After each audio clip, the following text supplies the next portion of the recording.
Lanjut. Baik, kita lanjutkan ya. Masih sebentar. Silakan. Kita penyamaan persepsi dulu nih Bapak Ibu. Kalau persepsinya udah sama, jalannya bisa lari. Nah, ada namanya peta resiko. Mungkin Bapak Ibu udah tahu ya. Saya tidak menggarami air di lautan. Berarti Bapak Ibu udah asin berarti. Nah, peta resiko itu adalah peta visual yang menggambarkan tingkat kemungkinan dan dampaknya.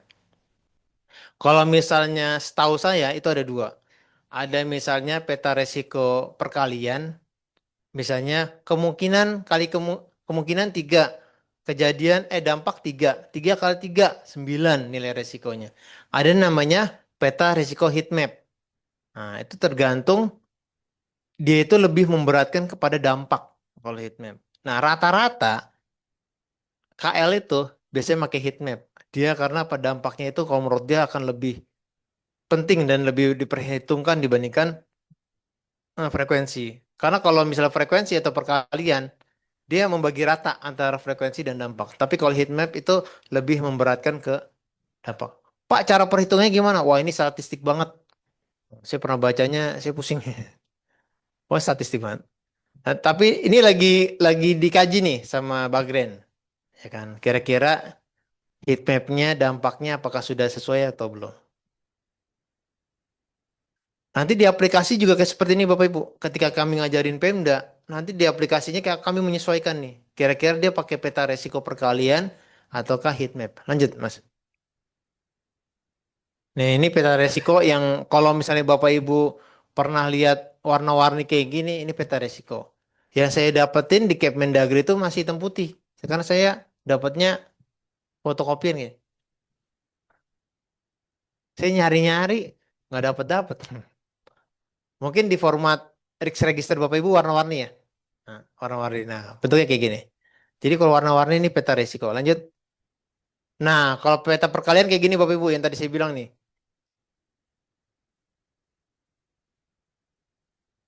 Nah, misalnya kemungkinan yang terjadinya tiga. Ya, dampaknya tiga. Tiga kali tiga, 9. Atau misalnya 5 kali 5, 25. Itu dibagi rata tuh kemungkinan. Jadi nanti Bapak Ibu nilai resikonya tergantung sama untuk yang baru ya, untuk yang baru. Yang udah lama abaikan saja. Untuk yang baru, Bapak Ibu nanti ngeliat nih antara nilai kemungkinan dan nilai dampak ditarik garis lurus. Nah, itulah nilai resikonya. Ngeliatnya di mana? Di peta resikonya. Yang tadi Mas. Oh ya, nilai kemungkinan dan nilai dampak nanti ditarik garis lurus. Nanti itulah perpotongannya, itulah nilai resikonya untuk yang baru. Pak, itu kok nilainya 3 sama 3 jadi 12. Asbabun nuzulnya dari mana, Pak? Wah, gitu kan. Ceritanya dari mana? Dari sini. Jadi kemungkinannya berapa, ya kan? Dampaknya berapa, Bapak Ibu tarik, perpotongannya itu adalah nilai resikonya. Nanti kami jelaskan di kertas kerja. Ini buat cerita pengantar aja. Lanjut, ini contoh perkalian, ini contoh heat map. Misalnya nih heat map nih, kemungkinannya 3, ya kan? Dampaknya 3, jadi berapa di situ? Jadi 13. Kalau perkalian tadi berapa? 9. Makanya beda, tergantung dari eh, kementerian, lembaga, atau daerahnya masing-masing. Dia pakai peta apa? Makanya tadi saya bilang, kalau Bapak Ibu pernah diklat, ya kan, atau pernah Ibu ikut pelatihan, kertas kerjanya Bapak Ibu pakai, itu nggak relevan. Harus berdasarkan peraturan yang ada di tempat Bapak Ibu. Dalam di sini adalah Kemendagri 114. Patokan Bapak Ibu Kepmen 114. Nah, lanjut, lanjut. Nah, ada istilahnya, ini orang lama apa orang baru semua? Ah, Baru, lama. lama, lama. Orang lama udah canggih-canggih lah. Kalau kan ada namanya istilahnya resiko inherent ya. Resiko inherent adalah resiko yang belum ada pengendalian dan sudah melekat di awal, di awal. Jadi resiko inherent adalah tingkat resiko yang melekat pada suatu proses kegiatan atau sistem sebelum diterapkannya pengendalian atau mitigasi apapun. Resiko ini mencerminkan tingkat potensi resiko alami yang muncul akibat sifat dasar dari aktivitas tersebut. Nah, jadi cirinya belum ada pengendalian, alami, membutuhkan pengendalian, nah, biasanya lebih tinggi dibandingkan resiko sisa. Nah, jadi belum diapa-apain nih Bu, itu udah ada resikonya, given. Nah, ada teman saya yang ngeselin Bu, misalnya gini, saya mah resiko inherentnya cantik. Nah, jadi menurut dia dari awal itu dia udah cantik resiko inherentnya. Saya mah udah bawaan lahir. Nah, udah bawaan lahir itu inherent tuh. Belum diapa-apain ya kan. Belum di treatment, belum dikasih apa-apa, udah bagus nah, gitu. Nah, itu inherent. Jadi belum ada pengendalian sama sekali. Itu namanya risiko inherent. Lanjut, cantik resiko gak, Bu? Anugerah, iya. Ada namanya resiko sisa. Resiko sisa adalah sisa resiko yang ada setelah pengendalian atau mitigasi diterapkan. Nah, jadi kalau misalnya resiko inherent dikurangin sama pengendalian Bapak Ibu yang sekarang ya Bapak Ibu, apa bedanya pengendalian existing dengan RTP? Nah, Bapak Ibu sering salah tuh. Bukan sering sih. Kadang-kadang, saya nggak boleh bilang sering. Kadang-kadang salah. Kadang-kadang Bapak Ibu menyamakan antara RTP dengan existing control. Bener gak? Iya. Bedanya, existing control itu yang udah ada nih. Yang udah ada, misalnya Bapak Ibu udah ada SOP. Itu SOP-nya existing control. Yang sudah Bapak Ibu lakukan sehari-hari. Dan sudah diterbitkan dan sudah ada. Tapi RTP adalah sesuatu yang baru. Sesuatu yang baru diharapkan bisa menekan resiko sehingga di bawah selera resiko. Makanya nanti Bapak Ibu jangan menyamakan antara existing control dengan RTP. Itu beda.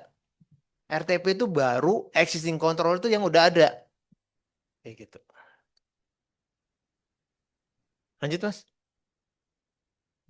Nah perbedaannya bisa dilihat tuh.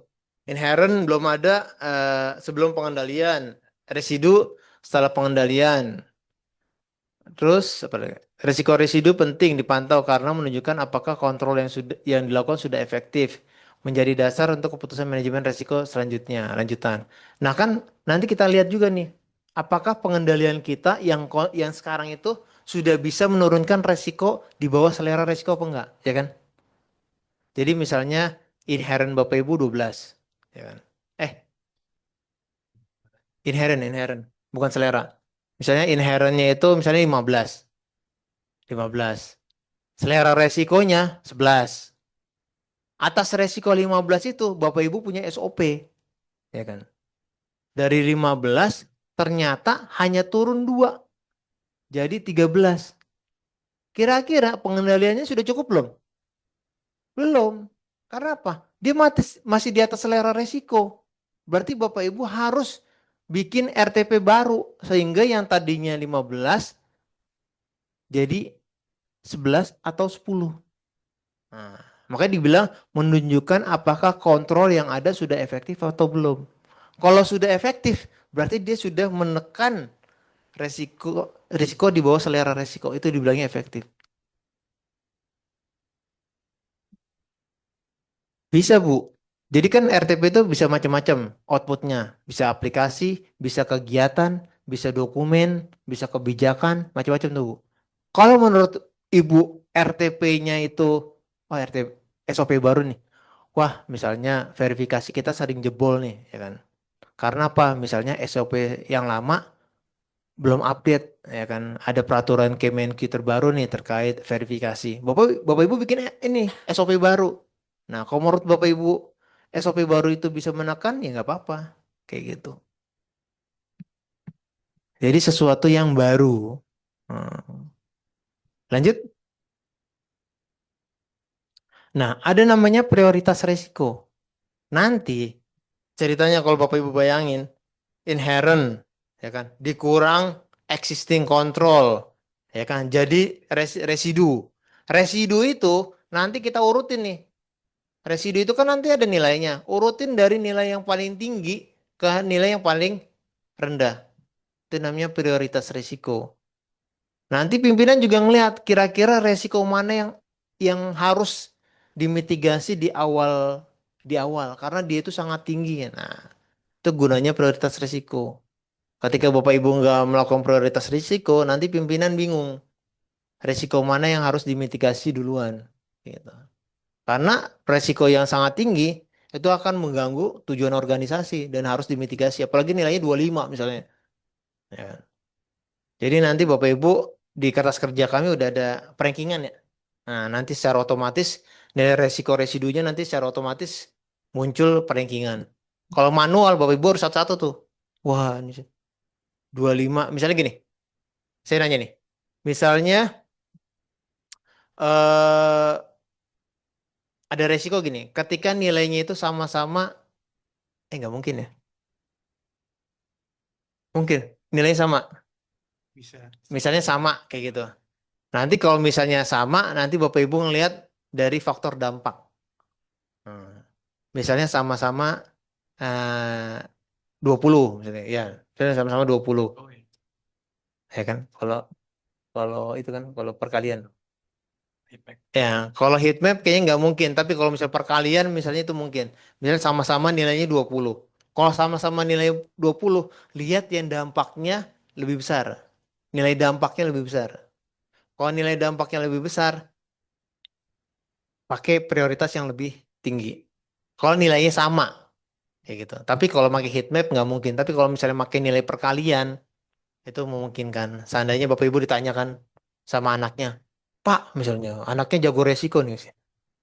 Pak, seandainya nilai resikonya sama, apa yang kita lakukan? Nah, cari nilai yang dampaknya lebih tinggi. Paling level kemungkinan 3, paling dampak Tiga, 5, bisa ya? Bisa. Oh iya. di resiko yang sama, di resiko yang lain juga kita sekian, dampak sekian, bisa sama. Oh iya. Kalau misalnya sama-sama kemungkinan dan dampaknya, kita prioritaskan yang mana? Dampak. Misalnya nih, 35, 35 di dua resiko yang berbeda. 35, 35. Kemungkinannya 3, dampaknya 5. Iya. Di resiko yang lain, kemungkinannya 3, dampaknya 5. Kan sama dia Iya. kemungkinannya. Itu yang diprioritaskan yang mana? Iya, yang menurut judgement, lagi-lagi judgement nih. Menurut Bapak yang paling mengganggu tujuan organisasi, yang paling berdampak. Iya, dari Pak, ini ada skor, ada dua yang sama nih, sama-sama nih dampaknya nih. Kira-kira menurut Bapak yang paling mengganggu tujuan organisasi yang mana? Itu yang nilainya kita kasih nilai lebih tinggi. Kan lagi-lagi kan itu kan nanti pengaruh ke tujuannya pimpinan kan. Oke, lanjut. Nah, ini contohnya nih, prioritas dari yang paling besar ke paling kecil. Contohnya aja. Lanjut. Nah, selera. Hah? Iya, selera risiko itu udah dijelaskan ya. Kalau di Kemendagri itu udah ditetapkan di Kepmen itu 11. Di atas 11 mitigasi, di bawah 11 nggak perlu kita mitigasi. Ada orang rajin, Pak. Rajin gimana? Di Pemda ada kejadian kayak gini. Semua resiko, baik di atas selera resiko maupun di bawah selera resiko, dibikin mitigasi. Kata inspektur saya, nah, semua dibikin. Padahal itu buang-buang tenaga. Nah, kan harusnya kan pimpinan udah, oh nggak apa-apa lah di bawah selera, nggak akan mengganggu signifikan terhadap tujuan, gak usah bikin RTP-nya, ya kan? Kayak gitu. Lanjut.